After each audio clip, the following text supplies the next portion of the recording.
month, I stood up and I said, this is going to come to a neighborhood near you. Well, we're here. And let me tell you something, New Yorkers. This issue will destroy New York City. Destroy New York City. That was New York City Mayor Eric Adams exactly 1 year ago after the city had received 110,000 asylum seekers. But since then, over 200,000 have passed through the city, and the current shelter population sits stagnant at around 60,000 individuals, many of whom fled extreme poverty but still find themselves in it as they cannot get jobs or earn a living. And it seems like nobody wants to answer the question as to whether or not this crisis is destroying New York City. So I will. Hundreds of people taking over the intersection of 25th Avenue and 86th Street to stop a homeless shelter from opening. Now we're getting people from all over the globe have made their minds up that they're going to come through the southern part of the border and come into New York City. Every community in this city is going to be impacted. There's no more room at the inn, but he should have said this a couple of years ago. New York City moving to drastically shrink a growing migrant encampment. The city has been combating rogue encampments and complaints about violence. When the migrants can't work, what are they going to do? Well, they'll do, illegal work, but they'll also do some crime, and we've had that. They have seen a mammoth increase in these moped robberies and muggings. A wave of migrant crime has washed over our city, but by no means do the individuals committing these crimes represent the vast number of people coming to New York to build a better life. Never in my life have I had a problem that I did not see an ending to.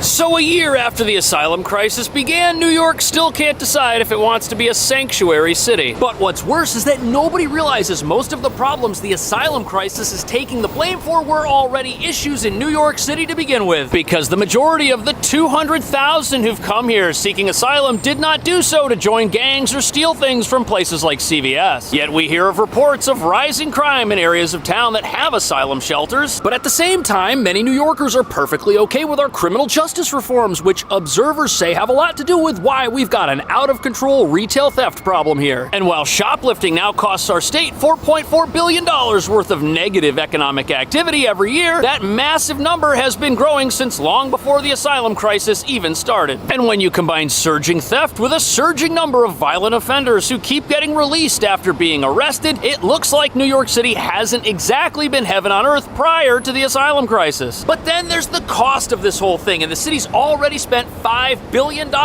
caring for asylum seekers. And since money doesn't grow on trees, it has to come from cuts to the city's budget, affecting things like law enforcement, education, sanitation, you name it. There's been an impact, and some residents say their communities are not the same. A subject which has become even more controversial after internal documents leaked revealing that New York City's shelters are overwhelmingly set up in middle-class and low-income neighborhoods. Which brings us to the real reason why Mayor Adams said what he said a year ago. He said he'd never seen a crisis before that had no ending, and every single week more people arrive in the city on buses from the border who are gonna need a place to stay. And as long as that keeps happening, there will always be an asylum crisis here to some extent, which makes it look like the mayor is right. This very well could go on forever unless the city makes some serious changes. But as you're about to see, many of those changes, no matter how simple they are, they go against New York's DNA as a progressive sanctuary city, which means they probably won't happen. But does that mean this crisis really will destroy New York?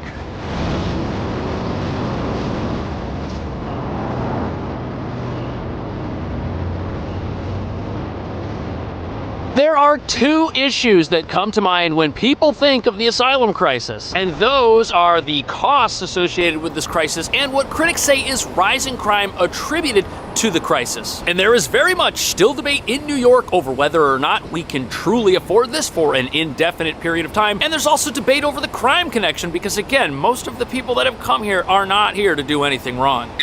When the migrants can't work and they're able-bodied and they're sitting around, what are they going to do? They'll do illegal work, but they'll also do some crime, and we've had that. So the first thing we have to discuss here is crime, because although there are people who live in shelters that have been arrested committing crime, most of the folks that live in those shelters didn't show up here to join gangs or steal things from Macy's. Yet retail theft is a huge problem, and there are local businesses that have reported spikes in crime after shelters were set up in their very same neighborhoods. Which brings up a big question. Why is this happening? Is it really because of the asylum seekers? Well, even though some asylum seekers have indeed stolen things, observers say that that the real culprit here isn't the asylum crisis. No, in fact, it's New York City's decriminalization efforts that over the last 4 years have made it so that things like stealing are just a misdemeanor. Because if you make something like stealing under $1,000 worth of stuff not a jailable or bailable offense, a small minority of people will take advantage of that system and become criminal recidivists who steal things over and over again and do not stop even after their 5th or 6th arrest. In fact, many recent studies showing the negative effects of New York's decriminalization efforts include statistics before the asylum crisis was even a thing. And what's essentially been created here are get-out-of-jail-free cards that we're just handing out to criminals who are here no matter what their background is. The other problem is that retail theft is fueled by an active marketplace for low-priced items, which you'll find at the other end of an internet connection or in many cases on various street corners throughout New York City right now. Because although selling things on the side of the road is illegal, the city doesn't seem to be doing anything about it, which many people say has created the perfect environment for somebody who wants to be a criminal and make a living stealing things to do it. And it looks like this is a problem New York City may have created all by itself in advance of any humanitarian crisis. And there's plenty of proof around us that rampant crime and lawlessness have been here for a very long time and have only been growing behind the scenes. And one of those proofs is how our justice system treats those who are arrested for violent crime. And when several asylum seekers were released without bail after attacking police, the world was shocked. Yet releasing people who attack the police has been business as usual here for a long time. And the fascinating thing about that is the entire asylum crisis would probably appear very different if New York were known as a law and order city. If New York were in the habit of incarcerating its violent criminals instead of setting them free,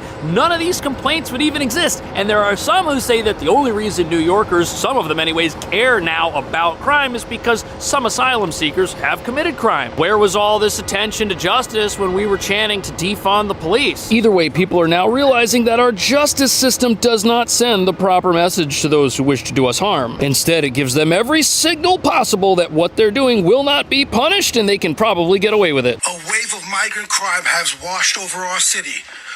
But by no means do the individuals committing these crimes represent the vast number of people coming to New York to build a better life.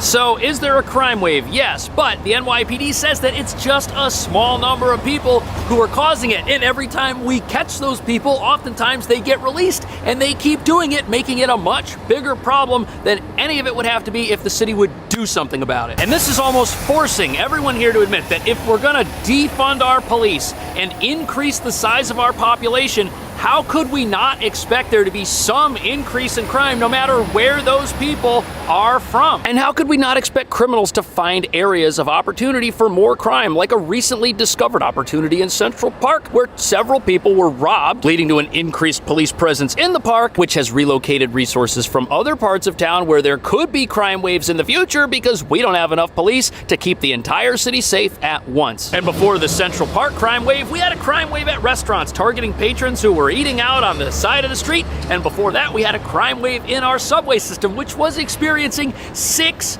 felonies every single day until 1,000 police plus the National Guard were sent underground to stamp it out. They're also still down there now at some stations. And if you pull those police out to deal with a massive protest or something, criminals will look for and exploit that opportunity as soon as they see it, and crime will go right back up in the subway. But all of this has many people pointing out that the only way you get to become a progressive sanctuary city is if you're already a progressive city that has gone through things like criminal justice reform. But the problem is, doing that doesn't really make New York a sanctuary for immigrants at all, because many of the people who've come here fleeing poverty and crime now find the very same criminals in this city doing the same things they did back home. But for many asylum seekers, New York City now is home. And right now we're caring for about 60,000 individuals who are in shelters right now, which many say isn't exactly affordable or sustainable, which means we've now got to answer the question about the cost of this crisis. Could that be enough to destroy New York City? Some people think so.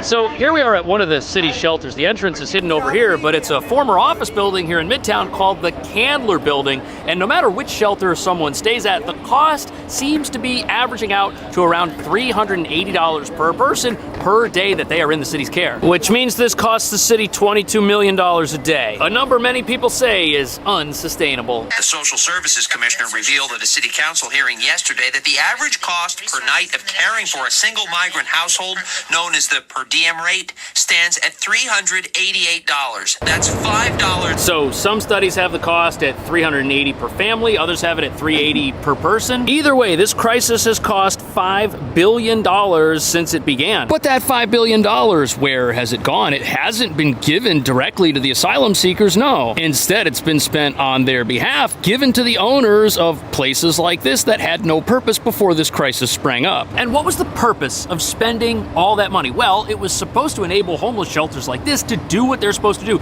to help people get back on their feet so that they can live on their own and be members of society independently of any source of external funding. But since we're still caring for around 60,000 people on a daily basis, that obviously hasn't been happening. And this is magnified by the fact that many people are still coming here every single week looking for shelter for the very first time. And what that means is even though the city now has a rolling eviction plan where adults are evicted after 30 days and families after 60 days, as they leave, new people still come into the shelters and they will remain full of people. And even though many are on their way here right now fleeing extreme poverty and persecution, it doesn't seem like these shelters are doing them much good if they have to evict people before they're ready to leave on their own terms. As is evidenced by the massive crowds you'll see outside many of the city's facilities of able-bodied people who cannot integrate with our economy, either due to lack of work permission or worse, lack of employment opportunities. Which is strange because for a long time we kept hearing about how New York City needed workers and how we had shelters full of workers who were just waiting to get started. And although in theory this is a great idea, we could really use some of these jobs right now. Where are they? Because we've got a lot of people who've been here long enough to get work permission and haven't been able to earn a living. Sadly, there are only so many delivery jobs, only so many construction jobs, and many asylum seekers aren't having much luck with our job sector. Which is why many of the city shelters, which were initially just supposed to be temporary, are now likely permanent. It's estimated,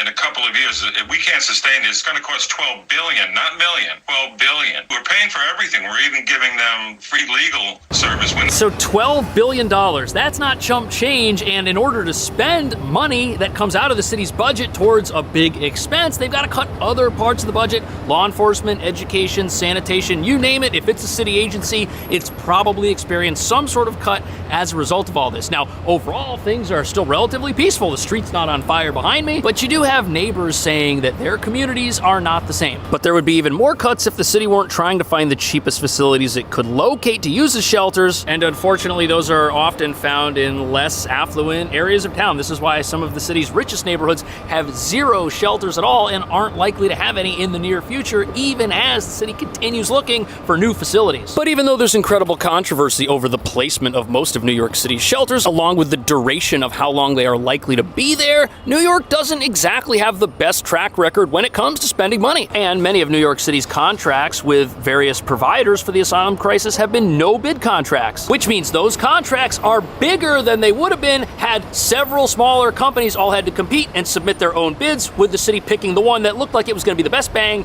for their buck. But this is an emergency humanitarian crisis, and proponents of how the city has been dealing with it say, look, if 10,000 people show up in 1 month and all need a place to stay, they're going to have to act pretty quickly. There may not be time for an official bidding, vetting process for every single thing that requires spending, or people are going to be sleeping out on the streets, which nobody wants. But even though it's shocking that some of these huge tent facilities cost millions of dollars every single month and are just tents sitting in a big field, there are other ways the city's been wasting money that have nothing to do with the asylum crisis, which means that some of the cuts to the fire department and the police department may have been avoided had the city been more responsible to begin with. Like that time last year when the city decided to plant trees in the middle of a sidewalk, defeating its ability to let people walk down it and get places, which meant that the city had to spend even more money patching up the massive holes they dug in the middle of the sidewalk. But if you think planting trees that cost thousands of dollars each in the middle of a sidewalk so that people have to walk around them and so that waste collects in them is a dumb idea, that's nothing compared to the $100 million